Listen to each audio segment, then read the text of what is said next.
어르신 정보 TV입니다. 요즘 노인 일자리 공익형, 사회서비스형, 공동체 사업단까지 신청은 해봤는데 막상 결과가 나오고 나면 안 되는 경우도 많습니다.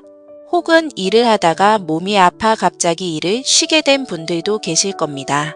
일을 못하게 되는 순간 생활이 막막해지는 경우도 적지 않습니다. 그래서 오늘은 이런 상황에서 어르신들께 실제로 도움이 될 수 있는 현금성 정부 제도 3가지를 차분하게 정리해 드리겠습니다. 지금 내 상황에서 어디부터 확인해야 하는지 순서대로 들어보시면 됩니다. 먼저 아직 몸은 괜찮고 다시 일할 의지는 있는 분들입니다. 이런 경우 가장 먼저 확인하셔야 할 제도가 국민취업지원제도입니다. 이 제도는 공공근로나 노인 일자리를 대신해주는 제도는 아니고 다음 일자리를 준비하는 동안 정부가 일정 기간 최소한의 생활을 버틸 수 있도록 지원해주는 구조입니다. 연령은 만 15세부터 69세까지로 어르신도 충분히 대상이 될 수 있습니다. 다만 모든 분에게 현금이 나오는 것은 아니고 유형에 따라 지원 내용에 차이가 있습니다. 1. 유형의 경우 가구 기준 소득이 중위소득 60% 이하이면서 재산 기준까지 충족해야 합니다.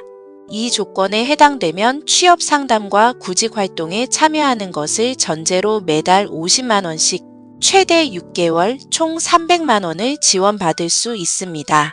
흔히 말하는 국민취업지원제도의 현금 지원은 바로 이 1유형을 의미합니다. 최근 공공근로소득이 줄었거나 끊긴 경우 이전에는 해당되지 않다가 새롭게 1유형 대상이 되는 사례도 적지 않습니다. 반면 2유형은 소득과 재산 기준이 조금 더 완화되지만 정기적인 현금 지원은 없거나 훈련수당 정도만 지급되고 주 내용은 직업훈련과 취업 상담 중심입니다. 그래서 당장 생활비가 급한 분들이라면 2유형보다는 반드시 1유형 해당 여부부터 확인하셔야 합니다. 신청은 고용복지플러스센터 방문이나 온라인으로 가능하며 상담을 통해 본인이 어느 유형에 해당되는지 판단받게 됩니다. 다음은 일을 하고 싶어도 몸 상태가 먼저 회복되어야 하는 분들입니다.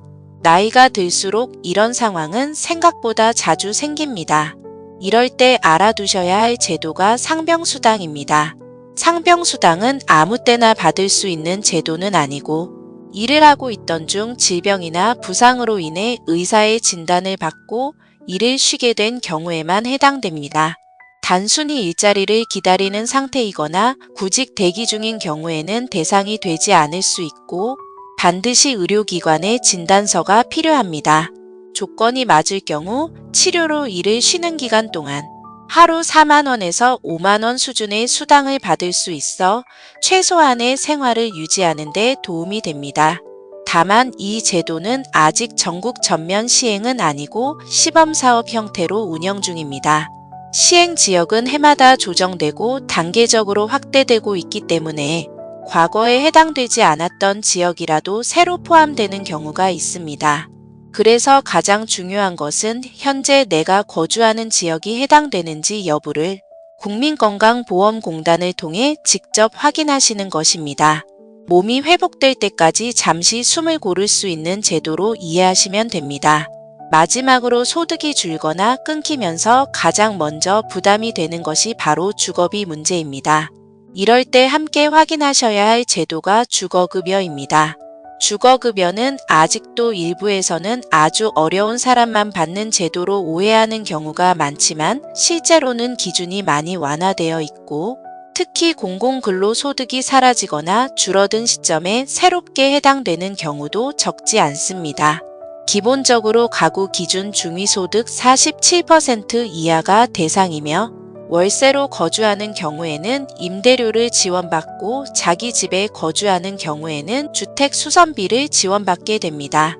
지역과 가구 상황에 따라 차이는 있지만 실제로 월 수십만 원 수준의 주거비 지원을 받는 사례도 있습니다. 또한 부모와 떨어져 사는 성인 자녀가 있는 경우 조건에 따라 가구 분리가 인정되는 사례도 있습니다. 다만 이는 단순히 주소가 분리되어 있다는 이유만으로 가능한 것은 아니고 소득과 생계가 실질적으로 독립되어 있는지 등 요건이 비교적 엄격합니다. 따라서 이 부분은 반드시 주민센터 상담을 통해 본인 가구 상황에 맞게 확인하셔야 합니다. 주거급여 신청은 주소지 관할 읍면동 주민센터에 방문해 상담을 요청하시면 됩니다. 오늘 내용을 정리해 드리겠습니다. 일이 바로 연결되지 않는 시점에는 선택지가 하나만 있는 것은 아닙니다. 아직 일할 수 있는 상태라면 국민취업지원제도 그 중에서도 인류형 해당 여부를 먼저 확인하셔야 하고 몸이 먼저 회복되어야 하는 분들은 상병수당을 지역 기준으로 살펴보셔야 합니다. 생활비나 집세 부담이 커진 분들은 주거급여도 함께 검토하셔야 합니다. 이 세 제도는 서로 경쟁하는 제도가 아니라 상황에 따라 이어서 살펴볼 수 있는 제도입니다.